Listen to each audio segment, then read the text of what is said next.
Hello, Michael Liana here again with another word game from We Think with Ink. In fact, this game comes from the second book, the We Think with Ink Ideas book, which is coming soon. This game is called Words in Words. And for this game, the players must think of smaller words that are inside larger words. And I would suggest to start with a three-letter word. In the book, the example has the word bat, B-A-T, and the word bat is inside lots of larger words. In that order, B-A-T, those letters must be in the larger word. They don't have to be right together. Like the word boat, B-O-A-T. B-A-T is in the word boat. The city name of Baltimore has the word bat right in it. The words don't have to start with B. Just somewhere in the word, you have to see the letter B, then the letter A, then the letter T. And that would be a good word then to use. For another example, you might try a small three-letter word, ape. Ape can be together, like in the word grape. You can have A-P-E together, but think of larger words that have A, P, and E spread out in them. Perhaps the word carpenter. A, P, and E are there in that order in that larger word, carpenter. There are many others. To play this game, this is a game where you have two teams playing against each other, or perhaps just two people, one against one. Small groups, large groups, however you want to do it, it will work. The first part of the game, each team or each person playing has to take some time to think of a list of words that fit the description. And I would say start with a three-letter word like bat or ape. You could play this with four-letter words that are spread out inside longer words, or even words longer than 4 letters if you like. But I would suggest start with three-letter words, spread those letters out, make a nice list of words that have that word inside somewhere, and then you'll be ready to start.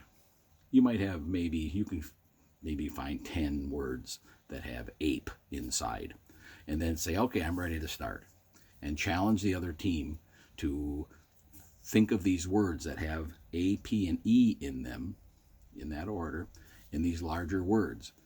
To play the game, there's another step that should be done before you can really play the game, and that is you have to think of clues to tell the other team or the other player, crossword puzzle type clues. They already know that the letters A, P, and E have to be in there somewhere, and now give them a clue. If the word is carpenter, think of some kind of a clue that will give them an idea that you're looking for the word carpenter, and they'll have to be thinking of that, but also the A, P, and E part of the game. There are other words like lampshade. A, P, and E are in there. Give them a clue. Something that you might see in a room near a light that helps you light the room up or something. Lampshade. With crossword puzzles, part of the fun of them is not just getting the word, but figuring out from the clue what the word is. And the clues themselves can be kind of fun, full of little tricky puns and things like that. So if you're trying to give a clue for the word carpenter, you might want to think of something with that word that involves a word that might be used two different ways. And I think right away of the word nail, your fingernails, but carpenters are also pounding nails in with a hammer. So maybe your clue for carpenter, to make it a little more fun, you might want to have a clue, instead of just saying a person who builds a house or something, you could say a worker who should never bite his nails. And the answer would be carpenter. They shouldn't bite their nails, not the ones that they're pounding into the wood. So 3 steps to this game.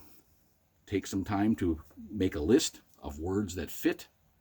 that have that little word inside them somewhere, spread out.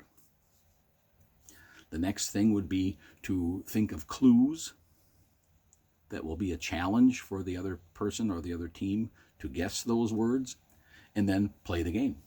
The third step is to finally play the game, which would be a lot of fun, I hope. You will each team will come up with their own lists, and you'll have their own, you'll know that the word ape has to be in there somewhere. Another way to play the game would be for one team to take ape and find a list of words and then provide clues, while the other team chooses a different three-letter word and comes up with a list, and then you can play the game like that. Or you can all be looking at ape words or bat words or some other word. You'll have to kind of decide for yourselves what you think is best. Should the three-letter word have a vowel, then a consonant, then a vowel, like ape? That might be easy to find lots of words, big words that have that combination in there. Vowels might be easier to place in a word than consonants. But maybe a word like bat, consonant, vowel, consonant, maybe that would work. You could also try consonant, vowel, vowel, or vowel, vowel, consonant. Whatever you think might work. I would try to stay away from unusual letter combinations. Letters like Q would be tough, I would think. I think there are some three-letter words that have Q in them, but you would have a hard time then finding longer words that have that combination. It can be done. Depends how far you want to challenge your opponent. But this is the way you play words in words, and it's a game that could be played in the classroom with a large group. It could be played with individuals. It could be played at home with family. It could even be played, I think, in a car when you're riding down the highway with your family, challenging each other with these kinds of things. It's another one of those games, a nice word game, words in words. Bye-bye.